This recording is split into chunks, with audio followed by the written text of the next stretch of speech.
Good morning. So it is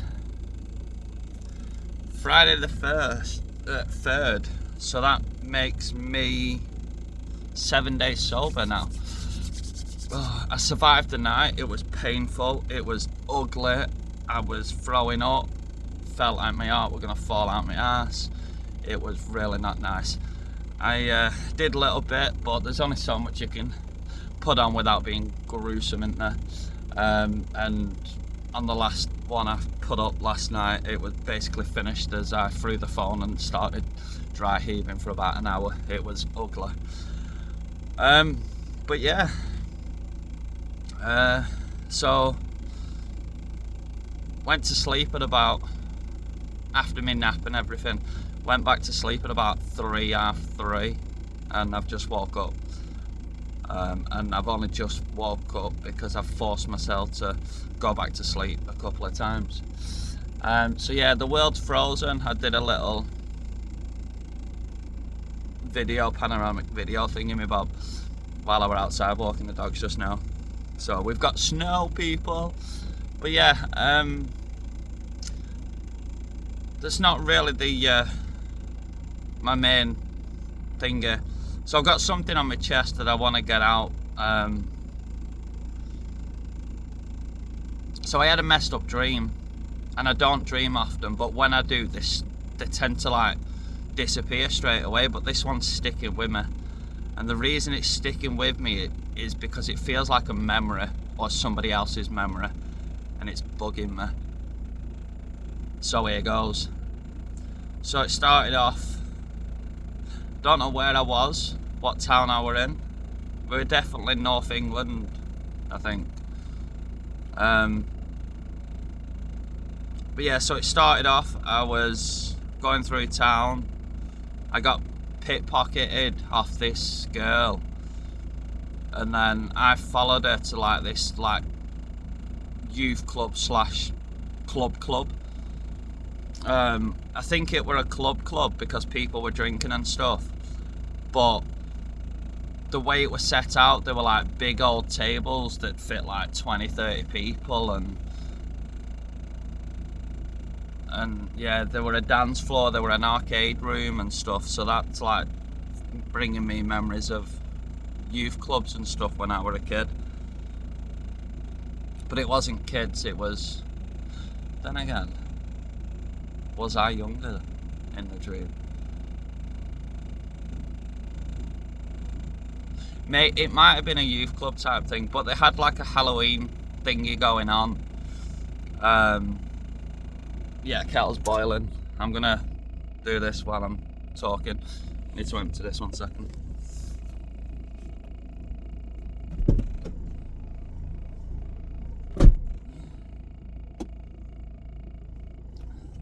Yeah, so for argument's sake, let's say it was a Halloween theme. It can't have been, nobody were dressed up.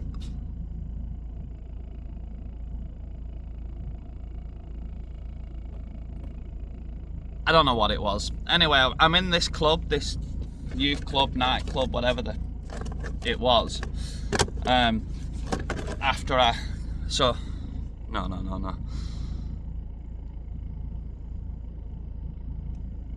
No, so, yeah, so I'm going down the streets in this town and this girl pickpockets me. And then I follows her to this club.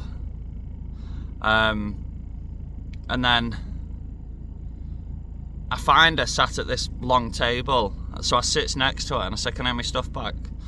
Now bear in mind, it was just like a bag of bolts and stuff for the van. It weren't anything of importance, or it weren't money, or you know what I mean? It was just stupid shit.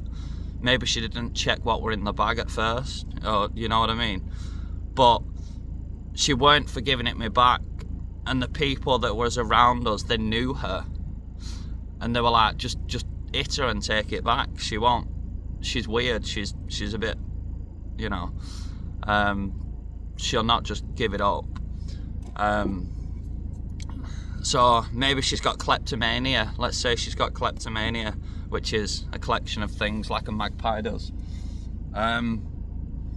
So I was like, no, no, I'm not about that, and I'm not going to start being about that. I'll get my stuff back, or I'll find a reason why, and I'll get it back. So anyway, so I follows around this club. Now this club, it was on a crossroads. I'm describing the club just in case, because it feels more like a memory than a dream. So I'm following around this club, and you've got like glass doors and like an arcadey bit and a dance floor. So she went onto the dance floor, and then I followed her onto the dance floor, and I bumped into these three lads in the middle of the dance floor. And they're chewing on pen lids. Now straight away that took me back to school and like a school dance, you know what I mean? So yeah, they were chewing on these pen lids, and they were being so obvious that they were on something. So I goes over, and because she walked past them, walked behind them, walked past them, and they mentioned about her and stuff, and then this guy is giving me a handful of these pen lids. Half of them are already chewed up. So I'm like, you're on some shit beak, you guys, aren't you? I said, if you want to hide it, stop chewing on fucking pen lids, because it's obvious. I said, have chuddy and chewing gum. And they were laughing and were like, oh, okay. And anyway, he gave me an handful of these pen lids, and I remember two of them was already been chewed on, and I'm like, okay then. So I put them in my hat, and I kept them. I just kept hold of them. So then this girl goes, so behind them it's like a, not a, well yeah, we're a dance floor, and then there were like a step going up, and then you had a wooden wall with a balcony. So like the balcony were going around the edge of the dance floor, but it were like 10 foot above the dance floor. So she's gone up on this catwalk, if you will, and I've stayed on the dance floor, but I've scooted around the edge following her, trying to like get my shit back. And then there's another guy who she passes, and he says something to me, and he's like, you've not got a chance with her, you'll not get your stuff back, you're best off just following her home and speaking to her dad or something. You're not gonna get your, oh no, no, that was my idea. So he goes, just force it, like just force them back off her. And I'm like, no, I'm not about that. She's doing it for a reason. There's something wrong with her. And they were like, yeah, she's special, blah blah blah. Apologies to, I'm not saying it to be offensive, and you know, I'm not about that. So yeah, he said, oh no, there's, you know, she's not wired up right, or whatever it were. Just force them off her, just take them off her. You know, she'll have a bit of a moan, but we all know that what she's like and that, so nobody'll object or anything. I'm like, no. I said, because that's not what it is. I said, that's trauma, is that. And if I go over and be aggressive and stuff, I'm then causing or reacting or making her relive trauma that she's gone through or something. I said, I can see it, it's written all over, and I'm surprised you lot are so fucking blind. I said, she's doing it for a reason. And I hope I put sugar in that. It don't matter, I'll find out when I make it. So I starts following her. Now this girl, she were bonny, she were pretty. She had like mousy brown hair, but you could tell she'd not been washing or looking after herself. She'd basically given up on personal hygiene and stuff. I can't really describe much more than that. But anyway, so she goes on this balcony, and then it goes out, and it's like an outside balcony, and it's like curved, and then there's some benches there. Do you know, like your old school benches that you'd have in changing rooms at schools or something? It were like similar to that. Do you know, with a stanchion in the middle, and then you've got the wooden bench on either side. So I'm sat on there, and I'm having a fag, and I'm talking to a couple of people out there, and there's like sheets hanging and stuff. So there was some event or something on. and it was like just a smoking balcony. In all fairness, I didn't see anyone drinking at all, really. So it may be, I may have been younger and it may have been youth club vibe. So I'm out there, I'm having a fag, and I'm talking to some other people there and just general chit chatter. And one of the girls said, "Oh, she only lives around the corner. Just give her 5-10 minutes and she'll start walking home. Just follow her and just like speak to her family." Obviously, people don't know. They know she's local, but they don't know of her mum or dad, or they don't know anything because I asked. That nobody knew nothing. So I did.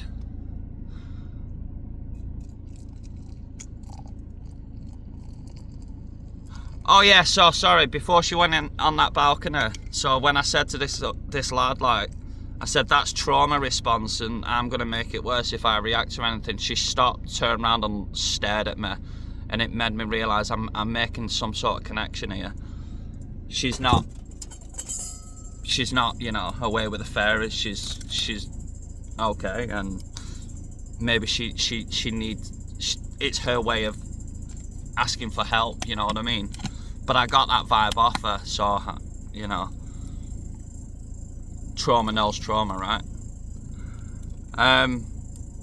So I had a fag on the balcony, and then as these girls said, like, she left, went across the crossroads, and then like up a couple of alleys, and it was just typical like Aki brick, red brick houses, you know. So says to me it were Northern England, but I can't picture it, so I can't say oh yeah it was in Blackburn, it was in Aki. I cannot picture it. It was just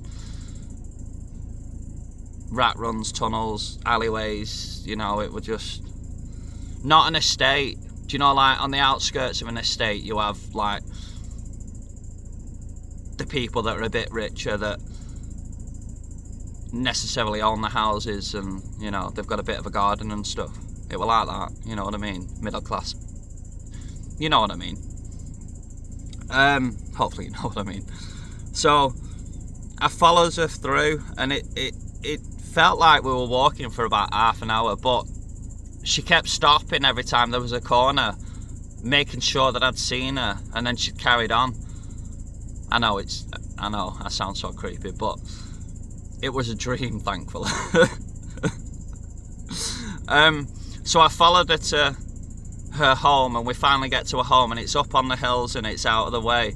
And this house, it's like half shack, half buried in the mud, like, and I don't know who or why or what, but so she darts under, like, there's a balcony, is it called a patio maybe, bit, and she darts under, goes through the front door and into the house, and her dad sat on this patio bit, if you will, like roof terrace patio bit.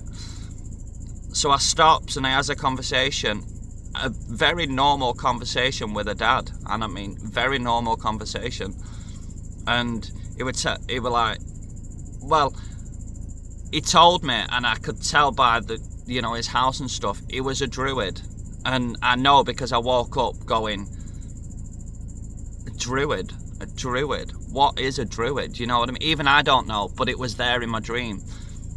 He's a druid. And I still don't know what a druid is. I've got a rough idea, but yeah, he practiced druid, or he was a druid, whatever it was. Anyway, so I'm having a normal conversation, and then his head just like turned away from me, and then I was like waiting for a response about his daughter nicking my shit, and you know, can he get it back? And then this fella appeared over my shoulder, and he goes over to him and he rags his head about and gives him a slap, and I'm like, okay, well, what are you doing? And he went, oh no, he's completely brain damaged nowadays, and you know, he don't know his ass from his elbow. He don't know anything, you know what I mean? He's gone. And I'm like, bollocks, I've just had a full lucid conversation with a guy. No, that's impossible, that's impossible. And I said, anyway, who are you? As you know, I know I'm the visitor here, but who are you? Because I need to get my stuff back off his daughter. And he was like, oh, I'm her uncle. And obviously I help her and I look after him and stuff, and yeah, I just live round the ways and I look after her and I look after him. And instantly I knew what a trauma was, you know what I mean? I don't want to say it and upset people, but at that moment the lights flicked for me and I knew exactly what she was after. Maybe she were non-verbal, you know what I mean? Maybe she were non-verbal, and that was her difficulty. Or through fear she were non-verbal, because I was like that for a lot of years. So yeah, instantly I understood what her issue was, what had gone on. And then it just went black. Now I don't know what happened after that in that situation, because I didn't wake up and then fall back asleep or nothing. It just went black, and I mean blacker than black. And then I woke up in this randomer's house. My dogs are with me, but I'm in the house. Oh no, skipping slightly forward, sorry. So I wakes up in my van hours later, the morning after, in fact. It was early morning, the sun were just coming up. So I woke up the morning after inside my van. Now I gets up and I'm like unsteady on my feet and I'm wobbling about, and I'm like, oh my god, something's not right, because my spatial awareness is way off. Like this van is like the size of a house, but it's moving, so I know it's my van. So I'm crawling around the floor, so I grabs the handbrake, pulls the handbrake up, opens the door, jumps out, opens the door, lets dogs have a piss, has a piss myself. And then I turned round to go back into the van, and as I touched the handle, it changed, and I'm like, this is a house and it's not my house. So it had a glass back door, like a kitchen door, and then around the side there was like a half fence, and then the side door, which was the front door. So anyway, so out of this front door comes a man and a woman and a son of about 8-year-old, a little chubby lad, and 2 dogs, 2 sandy brown overweight dogs, like, what were it? Like staffy, but not, so maybe like, I don't know. But yeah, anyway, there were 2 very chunky sandy brown dogs, and this kid, about 8-year-old, was the only one talking. The parents were just in shock that somebody were breaking into the house, obviously. So yeah, so I quickly realised, and like, no, I've just come out my house, I've just come out my van, I don't know what's going on, I feel all weird, so clearly I've been drugged. I don't know what I'm going on, but I'm stood here now and it's coming to me. We're in a garden, I'm in a house, and I don't know where the hell I am. You don't know why I'm here, so clearly I've not been invited. But I were in some blue shorts that I use for bed, and I had a t-shirt on, but it was winter time like it is now, but I was warm, and I'm like, you know, so that's when I started like waking up, if you will, because a panic was setting in, and I'm like, no, okay. So yeah, so I'm trying to explain. I said, let me just go in, my bag's there, my clothes are there, I've just woke up on your sofa in the living room. And they were like, yeah, we know that's what Thingy does. We heard all the banging around. We thought somebody had broke in. I'm like, well, clearly I have, because you've not invited me, but I don't know how aware of what's happened. I don't know what's going on. And as soon as I opened the door, because nobody were talking back to me, this kid were just making nonsense, like, you're not going in and blah, blah, blah. And I understand it, you know. But the parents were just stood there in shock. And these dogs, they, you know, what's the worst? They were them sort of dogs, you know what I mean? They were lovers, they weren't protectors or out like that. In fact, I had my dogs with me, which was also so weird. And then, so I opens the door, and as I opened the door to retrieve my stuff, this kid screeching, like proper howling of feet. Do you know proper fearful howling? And then that were it. I just woke up, and I'm like, what the was all that? And I don't know why I pardoned the F-bomb then, because I say it too much on this channel anyway. So yeah, that was last night's dream after my cold sweats and everything else. I'm 99% sure what it is. 99% sure. But still, it's just messed up. Anyway, good morning, God bless. Peace out, love you all. Bye.